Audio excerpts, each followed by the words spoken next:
Be me, Naomi. A few months back, I was living in a world that made perfect sense.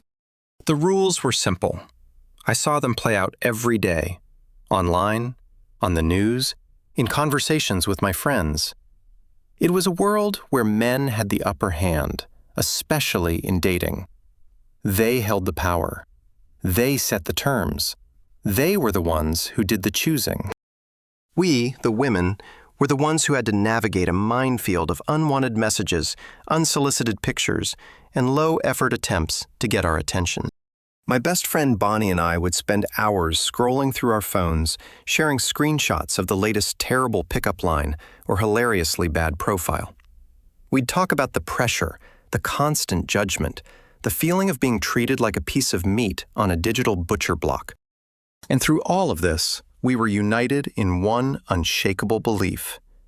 Men who complained about dating were just clueless, entitled, or both. They had it so easy, they couldn't even see it. Then there was Eugene. I've known Eugene since we were kids. He's a good guy. Stable job, decent looking, has hobbies. The kind of guy you'd describe as nice.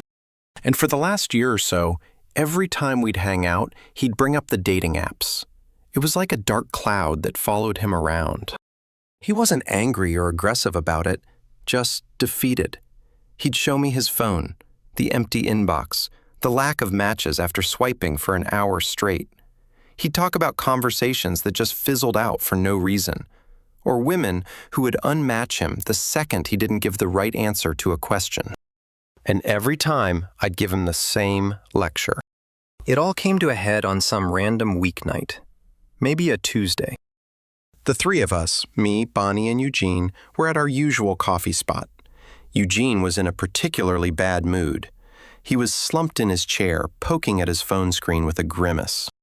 Another night, another 100 swipes into the void, he muttered, not looking up. Bonnie immediately went on the offensive. She had this way of talking that was less of a conversation and more of a TED Talk on social injustice. Oh, here we go. Must be so hard having to actually initiate. Try being on the receiving end of 100 heys from guys who look like they haven't showered in a week. I chimed in, trying to be the more rational, helpful one. She's not wrong, Eugene. The problem isn't the apps, it's the effort. Your profile is probably too generic. Your pictures are probably blurry. You're not giving women a reason to be interested. He finally looked up, and I saw a level of frustration in his eyes I hadn't seen before. My profile is fine. I had 3 different female friends look it over. My pictures are clear. I mention my hobbies. I write thoughtful opening messages. What more do you want? Bonnie scoffed. It's the underlying toxicity. Women have finely tuned detectors for that now. They can probably just sense the male fragility coming off your profile. That was it. I saw something in Eugene snap. He wasn't yelling. His voice was quiet, dangerously so. You have no idea what you're talking about, either of you. You live in a different reality. You think it's a paradise for men? It's a desert. You post one picture of yourself holding a puppy and you get 100 likes in an hour. I could cure cancer and my profile would still get less traffic than a retired librarian's blog. I just shook my head. That's such an exaggeration. You're just blaming the system because you're not getting the results you want. It's a classic case of male entitlement. He stared at me for a long moment. Then he pulled his old phone out of his backpack. The screen was cracked, but it still worked. He slid it across the table. Prove it. I was taken aback. Prove what? Prove how easy it is. You're so smart. You know everything about the male experience. So here, create a profile. Be a man for a week. A normal man. Not a supermodel, not a millionaire, just an average, decent guy. Let's see how many quality conversations you can get. Bonnie started laughing. Don't be ridiculous. Why would she waste her time on that? But I saw the challenge in his eyes, and my own arrogance wouldn't let me back down. Fine, I said, picking up the phone. It's a bet. A week. What are the stakes? Eugene leaned back, a bitter smile on his face. $50 says you won't have more than 5 conversations that last longer than 10 messages. You're on, I said, smirking. Prepare to pay up. I'll probably have a date lined up by Friday. He just shook his head slowly and said, "Good luck. You're going to need it." That night, I started my project. I was going to create the perfect average man. I called him Alex. For photos, I messaged my cousin, who lives a few states away. He's a good-looking guy, but not in a threatening, model-esque way. Just a friendly face, nice smile. He's an engineer, pretty normal. I told him it was for a social psychology project for a class, and he sent me a few pictures without asking any questions. I chose them carefully. One was a clear headshot, smiling, but not goofy. Another was him on a mountain trail, a little candid, showed he was active. A third was him playing a board game with friends to show he was social. I cropped it so he was the focus. The last one was him with his golden retriever, the classic, foolproof picture. Perfect, approachable, but not boring. For the bio, I pulled out all the stops. I avoided all the cliches I hated seeing on men's profiles. No lists of emojis, no just ask, no negativity. I wrote something that was supposed to be the perfect blend of witty, sincere, and engaging. Trying to find someone who can tolerate my terrible singing on road trips. Avid guy by day, aspiring board game champion by night. My dog thinks I'm pretty cool, so I have at least one good reference. Looking for a genuine connection and someone to explore new hiking trails with. What's the best concert you've ever been to? It was brilliant. It showed his personality, his hobbies, what he was looking for, and ended with an easy question to start a conversation. I said his stats. Age 28, job IT support specialist. Height 5 feet 10 inches. Average, the perfect test subject. I showed the finished profile to Bonnie over a video call. She was impressed. Wow, if this guy was real, I'd probably swipe right. You're going to win this bet in a day. My confidence was soaring. I was about to prove Eugene and every other man who complained completely wrong. I opened the app, took a deep breath, and started swiping. The first 24 hours were quiet. Disturbingly quiet. I spent about 2 hours that first night swiping right on every profile that didn't seem like a bot or have a list of insane demands in the bio. I must have swiped on hundreds of women. I went to bed expecting to wake up to a phone buzzing with notifications. I woke up to silence. Nothing. Not a single match. Okay, I told myself. The algorithm needs time to warm up. It's fine. I checked the phone during my lunch break. Still nothing. I swiped for another hour. By the end of the day, my thumb was sore. I had put in the work. I had engaged with the app. My reward? 1 match. 1. I felt a flicker of disappointment, but quickly brushed it aside. Quality over quantity, right? I looked at her profile. She seemed nice. A few pictures with friends, a bio that mentioned loving dogs. Perfect. I crafted an opening message based on my own bio. Hey, saw you're a dog person too. My golden retriever is basically my boss. What kind of dog do you have? I hit send feeling pretty good about it. It was friendly, personalized, and open-ended. Then I waited. And waited. 6 hours later, a notification popped up. Finally. I opened the app excitedly. Her reply, LOL, cool. That was it. Nothing else. I tried to salvage it. He's a handful, but worth it. So, are you from around here?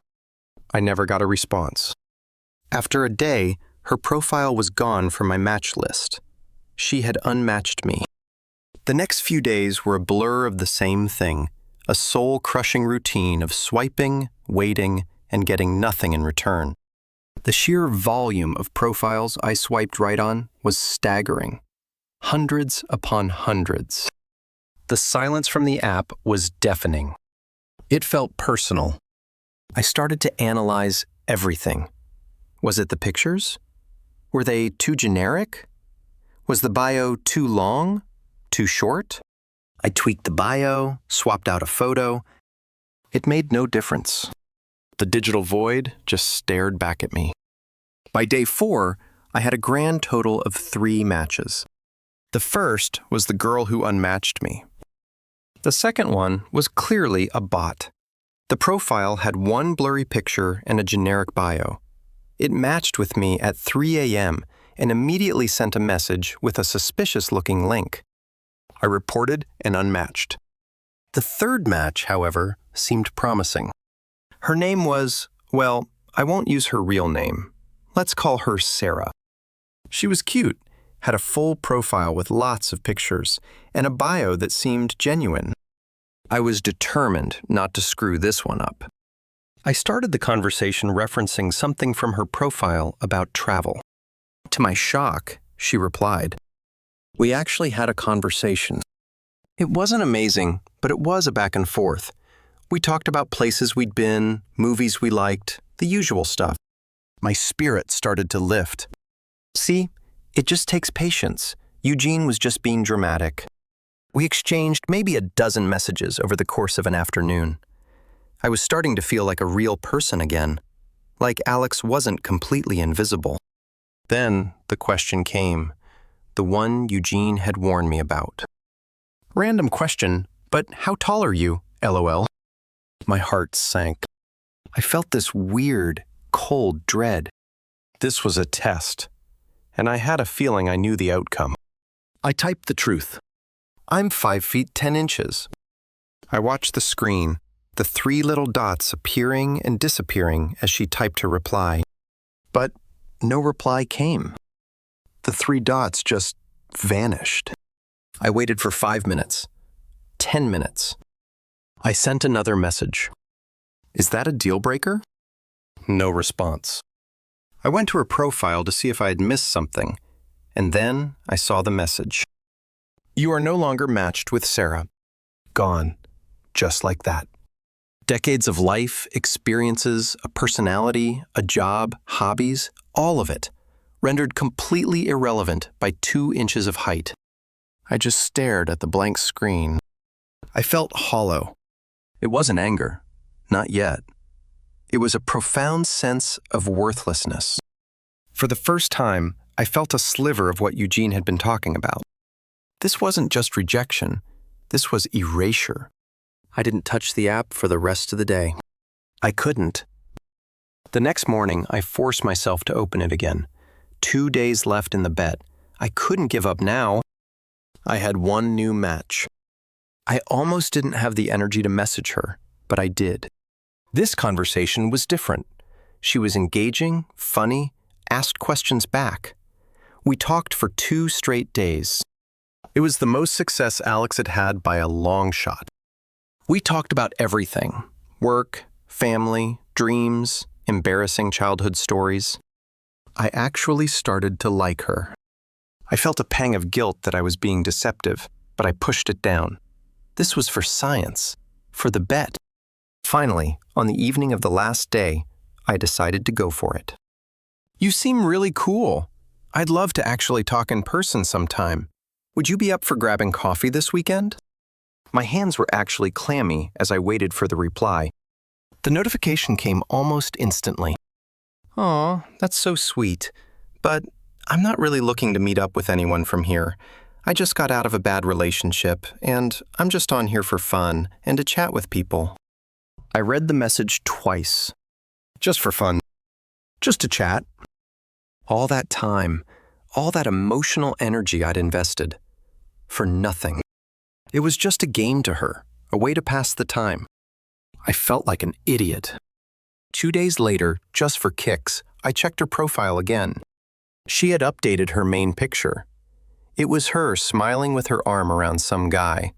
He was tall, chiseled jaw, looked like he lived at the gym. The caption was a single heart emoji. I felt a wave of something hot and bitter wash over me. It was the exact kind of cynicism I'd always heard in Eugene's voice. The kind I had always dismissed as toxic. The week was over. My grand experiment was a failure. a catastrophic, humiliating failure. The final tally? Swipes right, well over 2,000. Matches, 5. Bots, scammers, 2. Meaningful conversations, 0. The $50 was the least of my worries. My entire worldview had been shattered. The simple black and white picture I had of the dating world was now a chaotic, confusing mess of gray. The confidence I had felt just a week ago was gone, replaced by a gnawing emptiness. I had walked a mile in an average man's digital shoes, and all I felt was invisible, disposable, and utterly alone. I knew I had to talk to someone. I needed to process what had happened. My first instinct was to call Bonnie. She was my best friend. She would understand. That was my second biggest mistake of the week. I arranged to meet Bonnie at the same coffee shop where the bet had started. It felt fitting, like closing a circle. Except the person returning was not the same one who had left. I got there early, replaying the week in my head. The silence, the ghosting, the height question, the girl who was just chatting for fun. Each memory was like a small paper cut on my ego, and they were all stinging at once. When Bonnie arrived, she was beaming, radiating her usual brand of militant positivity. "So," she said, sliding into the booth opposite me, "don't keep me in suspense. Tell me you crushed him. I have a dozen ideas for how you can rub it in his face." I didn't smile back. I just pushed the old, cracked phone across the table toward her. "You look," I said. My voice sounded flat, even to my own ears. Her smile faltered for a second as she saw my expression. She picked up the phone, her brow furrowed in confusion. I watched her as she scrolled through the app. I saw her eyes widen as she looked at the match screen. I saw her click on the conversations, the short, dead-end threads. She saw the lol cool. She saw the profile of the bot. She saw the conversation with Sarah, saw the abrupt end right after the question about height. She scrolled for a few minutes, her face growing more and more grim. Finally, she put the phone down, her expression unreadable. "I don't understand," she said. "The profile is perfect. It's exactly what we said a guy should be." "I know," I replied. "It doesn't matter." I took a deep breath, and then it all came pouring out. I told her everything, not just the stats, but how it felt. The crushing invisibility, the feeling of shouting into a void and not even getting an echo back. The sheer dehumanization of being reduced to a single number, 5'10", and being dismissed as worthless because of it. I told her about the hope I felt during that one good conversation, and the feeling of being played for a fool when she said she wasn't looking to meet anyone. "It was awful, Bonnie," I finished, my voice cracking slightly. "It was like I didn't exist. Eugene wasn't exaggerating. He was understating it. We were so wrong." I looked at her, expecting empathy, sympathy, maybe even a little shock, or an admission that we'd misjudged the situation. I got none of that. Bonnie's face had hardened into a mask of disapproval. Her eyes were cold. She leaned forward, her voice low and sharp. "Are you listening to yourself right now? You spent 1 week in a simulation, and you're ready to throw away everything we believe in?" I was stunned. It wasn't a simulation. It was real. I felt it. "You felt nothing," she snapped back. "You experienced a tiny fraction of the scrutiny that women face every single day. You got a taste of rejection, and now you're crying about it? That's what we have to deal with constantly? But it's worse for us because it comes with the threat of actual danger.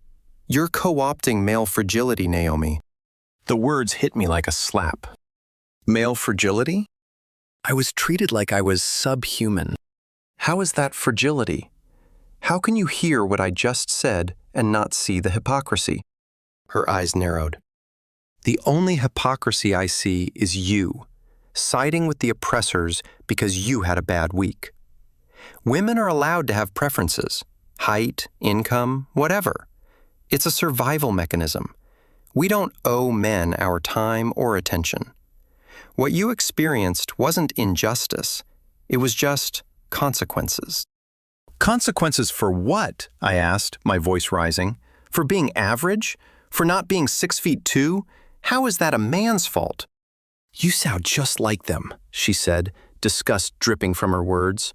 All that talk about male toxicity, and here you are, defending it. You know, I'm really disappointed in you. I thought you were stronger than this. She stood up, grabbing her purse. This isn't just about a stupid bet anymore. This is about your loyalty, and frankly, I'm questioning it right now. And with that, she turned and walked out of the coffee shop, leaving me completely alone at the table. I sat there for a long time, the silence in the shop feeling as loud as the silence from the app. The rejection from my best friend hurt more than the rejection from 1,000 strangers on a dating app. She hadn't listened. She hadn't even tried to understand. She had a script in her head, a narrative of how the world works, and anything that contradicted it was not only wrong, but a personal betrayal. My experience didn't fit her worldview, so my experience had to be invalid. I had to be the one who was wrong. I realized then that my friendship with Bonnie had been built on an echo chamber. We weren't friends who challenged each other to think better. We were allies in a war, and I had just fraternized with the enemy. I had seen something real, something that proved our collective narrative was flawed. And instead of being curious, she had been furious. I felt betrayed. But more than that, I felt untethered. The worldview that had guided me for years was gone. The friendship that had been my anchor was gone. I was adrift. I didn't know what to do. For a day or two, I just existed. I went to work, came home, watched TV. I didn't talk to anyone. The cracked phone sat on my kitchen counter, a monument to my own arrogance. Finally, I knew what I had to do. I picked up my own phone and scrolled to Eugene's contact. My thumb hovered over the call button. I was dreading this.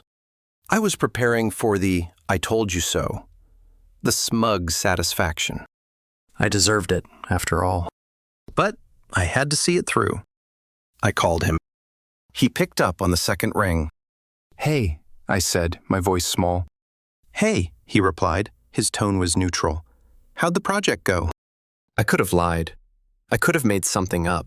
But I was done with lies. "Can we meet? There's a park near my place." "Sure," he said.